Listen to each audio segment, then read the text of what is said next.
Welcome into Sports Talk with Theo Dorsey. South Georgia, let's talk sports. The 10,000-hour rule states that if you put that much time of deliberate practice into a field, well, you can become world class. Erik Soliday has been coaching football for the past 33 years, so you do the math. Americus-Sumter's head coach has done it all on the sidelines, from coaching future NFLers to winning state titles to guiding his own former assistants to their own head coaching gigs. Soliday's influence runs deep here in South Georgia, and we'll dig into it with the man himself for the next 29 minutes here on Sports Talk.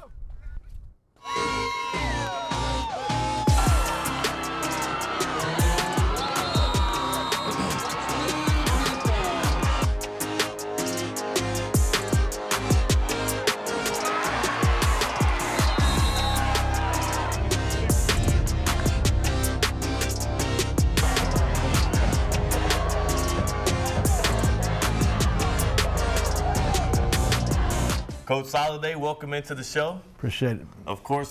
Now, a quick programming update for you guys. Of course, right now, as you're watching this on a Thursday night, Americus-Sumter is taking on Columbus in Columbus. I want to let you guys know we record these on Wednesday night. Coach Soliday did not leave his team coachless right now. And we're just going to talk a little bit here about what he has going on at Americus-Sumter in his third year at head coach. And since I brought that up, tomorrow night, you guys have a pretty big feat you'll be fighting for at Columbus. You guys win that one. It's the first region title since both schools collided and joined together. What is it going to be like playing for that on the road? Well, you know, it's always tough when you go to Columbus, especially on a Thursday night. But you know, it's a big night. It's going to be exciting for our kids because chance to win the first region title for Americus-Sumter, and you know that's something they've been talking about and we've been working toward, and just having that opportunity to see that come to fruition, on Thursday night is going to be big and exciting for all of us. Right, you guys have built up a really strong resume this year, playing well, undefeated in the region. How's the team kind of joined together to put together that kind of a showing, as well as how do you feel, what do you feel is necessary for you guys to pull it out tomorrow? Well, you know, this started way back. A lot of these kids that are seniors, we started as sophomores when we first got here 3 years ago, and tried to build this thing up through them, and they've worked hard in the weight room, and they've just kind of improved and got themselves to this point. So, hopefully we can come out and play well tomorrow night, and we're going to have to definitely play some good football. Columbus has got a very good football team, so we're going to have to play pretty well to pull this thing off. Right, and then speaking of, you guys played them last year, beat them 17-14. That clinched you guys a spot in the playoffs, so it will be another clinching opportunity against them, this time on the road. And again, of course, you guys are playing this right now. Coach Soliday's out there on the field if you're watching this.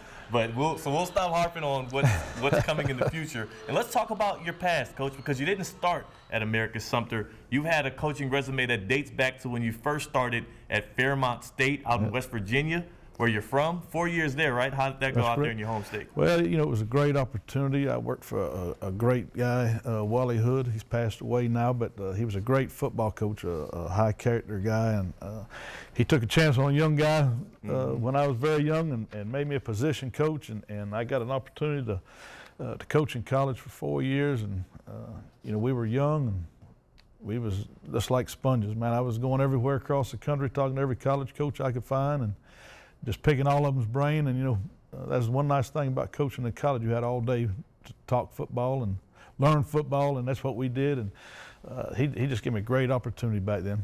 That's perfect. Well, from that opportunity spurred what you've done now as a high school football coach. 33 years of coaching under your belt so far. Let's take a look at your coaching resume, specifically as a high school coach. I've added it all up, especially here with as you coached in Georgia from '89 until the present day. And this excludes your 3 years right now with Americus-Sumter. A career record of 184, 140, and 2 ties. You have 6 region titles to your name. You can make that 7 with the win on Thursday night. 2 state titles, 18 postseason appearances. Out of all of these things, and right there I have listed the teams you've coached and how many years you coached them. What's been the biggest reward for you out of all those things you've seen there listed? Well, just so many of those programs were really I hate to say bad, but they were pretty down before we got there.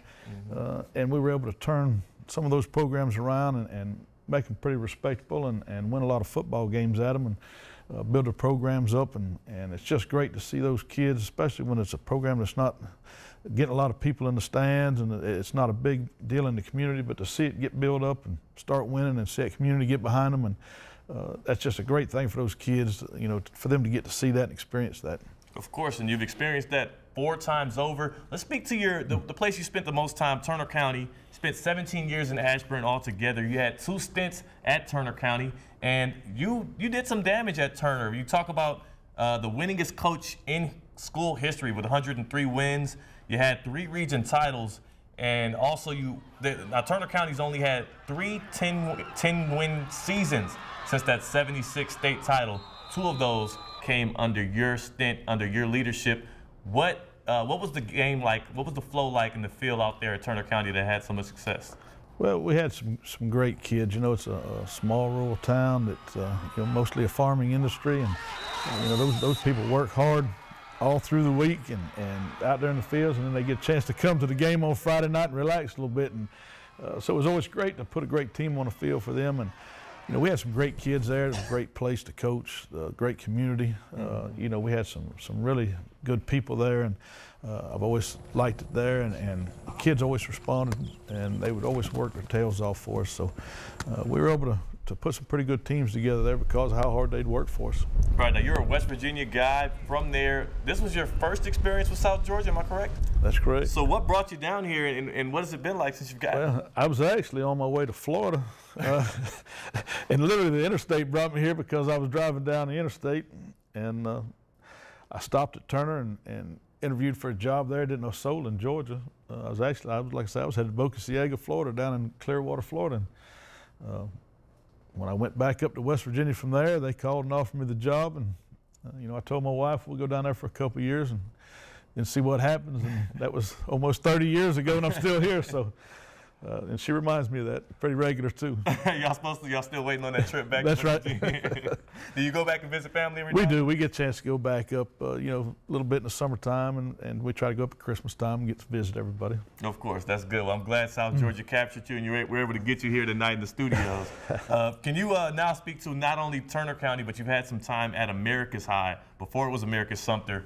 You had 1 3-year run there. You coached there 5 years, but 1 3-year run I really want to point out and speak to. From 2000 until 2002, you guys had 2 state titles back-to-back. You went 15-0 in 2000, an overall record of 42-2, and of course 7-0 3 times in a row in the region, making it a 21-0 record. What was that run like, and how did the fans really react to the way you guys were dominating? Oh, it was some great times there. It was, you know, we had some great players. I had good coaches. We had a great school. Everything. The community was so excited, and we used to pack that stadium up. You know, we'd have 100 people out there watching practice every day. It was just a big thing in that community, and you know, we're trying to get that back to that point now, and we're starting to see it with the crowds and people coming to practices. But boy, it was an exciting time then, and you know, we'd play games, and the hill would be packed with people. Folks from everywhere would come, and like I say, it was just an exciting time, and you know, especially when you're winning, people are coming. Of course. And, but we put a really good run together there. It was a lot of fun. That was good. Out of that run, as well as just throughout your coaching career, you've had some assistants come through on your staff. And I want to speak to that specifically. You've had 5 guys that we were at least able to come up with that are actually currently coaching here in Georgia. And can you speak to, you know, when you have these assistants, and I'll list the names off right quick. You see right there, Charles Truitt, he's at Monroe. You have Statterford. Am I saying that right?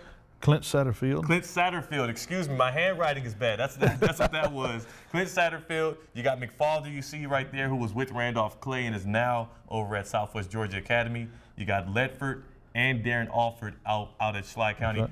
What is it like? I mean, what do you see in assistants that make you feel like, hey, this guy might be a good head coach one day? Well, you know, a lot of these guys, and the main thing was just, you know, we want folks that care about kids, and you know, just love these kids, and the football will take care of itself, you know, because we're going to meet and put in the hours and work so hard there that, you know, it's a matter, can you get it to the kids? A lot of people know football, but can't get the kids to do, and all those guys you just mentioned, and I had some more that have retired and went into principals and things like that, but they all just loved kids and worked great with kids. And you know, every one of them are pretty good, successful coaches, and part of that's because how much they cared about the kids, and kids know that. So, you know, I'm proud of all those guys, and hopefully we'll have some more down the road. Of course. Let's take a look. You talked about how successful they are. We have their stats up there, and several of them are doing really good. Mark Ledford at Wilcox County actually is one of your guys who actually went on to win a state title in 2009 with Wilcox. He's a 5-time region champ. Truer, the winning record over at Monroe. And you got McFarther, who's at SGA right now, and they actually have a bye week in the first round of the AA GISA playoffs. So a lot of success coming from under your tutelage. And I want to ask you this, though, because we're about to do trivia next. Do you know what your record is all time against at least those 5 assistants? Or do you know at least any ballpark? I have no idea. Do you think it's a winning or a losing record? I hope it's a winning record, but I don't really know. There you go. Well, it was a slight margin. You have a winning record 8-7, which means you're doing a really good job of training up those assistants, huh? I should have left some out, I guess. That's true. That's true. Well, we're going to go head-to-head in trivia and see what other kind of sports knowledge each of us shares. Hopefully I win it. I've been losing a lot. I think I'm on a 2-game losing streak. So hopefully I get that back right the ship. And we'll see you guys right now. Welcome back. Well, we've gotten a chance to learn a lot about Coach Soliday so far. That's right, Theo. But now let's take a look at him in action and see what he finds important on the practice field. Late in the season, practice gets a little tougher. Legs are worn down after weeks of running, and bodies are a little bruised up. But this is when some of the most critical games pop up, and hard work pays off. I said, you know what, there's certain things you can control and certain things you can't, but you can always work, you know, hard as everybody else or harder than everybody else, and I've always kind of took that approach in my coaching and try to never leave any stone unturned and work their butt off every week. And that's something those on Americus-Sumter head football coach Erik Soliday's team can attest to. Hard working, he means what he says. He stays on us in the school. But to the Panthers family, he's special for a little more than that. Seniors who've played with Soliday since their sophomore year say he's really grown on them. You know, some coaches are just coaches, but he also a friend to us. If we need somebody to go to, we can go to him as a coach and talk to him. And, you know, he always makes sure we're doing what we got to do in and out of class. And if you ask Coach, seeing players like Kobe grow are why he spends long hours on the practice field every week. Kids, especially when you get them as a freshman and seeing them grow over the years and develop into what they are as a senior, and the fact that, you know, hopefully you had some hand and, you know, instilling some good qualities in them and what they learn through football is just, it's amazing to see how some of these kids change over the years. And that's something that even after Friday night comes to an end, his players say they're grateful for. And Coach Soliday also has a big family that supports him. He's been married for 30 years now, and he has 4 sons. They range in age from 30 to 18. The family also has 2 dogs, a boxer and a big mastiff. And that brings us to the trivia portion of our show. We like to call it Theo versus everyone because Theo takes on every coach we have. So welcome, Coach. Are you ready for this? I think you brought me in because he hadn't won yet. Possibly. Well, here's how it works. It's pretty simple. I'm going to ask you guys trivia questions. You just buzz in to answer first. So you might want to put this on this side so you don't have to reach around. And if you get it right, you get a ball, and the person with the most at the end wins. Let's do it. All right, we'll go right into it. And these first questions are this or that, so I'll give you 2 choices. You have to pick one. And the 1995 Nebraska offensive line was very impressive. Was it the heaviest in NCAA history, or did not allow any sacks on the season? I would say no sacks. That's right. Wow. I would say you're right. They didn't throw the ball. Yeah, they ran the option. Okay. That's true. A majority of the plays were running, but that's a way to do that, I guess. All right, we'll keep moving on. Theo? It's cool. It's cool. Slow and steady wins the race. Another this or that question. Which college football team dominated a 14-year period, finishing in the top 5 of the final AP poll every single year from '87 to 2000? Was it Florida State or Florida? Florida. No. State. I didn't. I'm playing. I don't think it works like that. But I like your the strategy. Yeah, there. of course. Just wait it out a little bit. That's right. Dramatic pause. We're gonna keep moving on now. Who is the highest paid NFL player overall in 2017? Is it Matt Stafford? Matt Stafford. Yeah, that's right. I was also going to say or Devonta Freeman, but you got it, Matt Stafford. Not even close. Devonta did get a new contract this year, but we'll keep rolling here. And these are rapid-fire questions. You guys have to come up with the answer on your own this time. All right, which 1971 movie was based on the real-life bond between two Chicago Bears, one of which was dying of cancer? Brian's song. Yep, that's right, Coach. What? That's not fair. That was too old for you. That was way too long ago for you. You are wiser beyond your years. That's why I put these in here. They did a remake of it. That's Oh, yeah? Okay, okay. I'll have to look that one up. You can check that out. All right, don't forget we put a ball in your in there. All right, now we're gonna keep moving on. How old is Patriots quarterback Tom Brady? 39. Nope. Oh, he did. He did. Yeah, he just turned 40 in August. Man. So tough luck with that one there. I was thinking about how old he was when he won the Super Bowl. Yep. I believe it was August 3rd, so not too long ago. That's okay. All right, what year was the Carolina Panthers' inaugural game played? Oh, I know that. 1993. No. What? 1995 is when the first game was played, the first season there. Okay. So it's a good try. We'll keep moving on. It's still close ours. here. And this is actually going to bring us to the halfway point of our trivia right now. It's still close, and we still got a lot of questions to go, so we'll see what happens after the break. All right.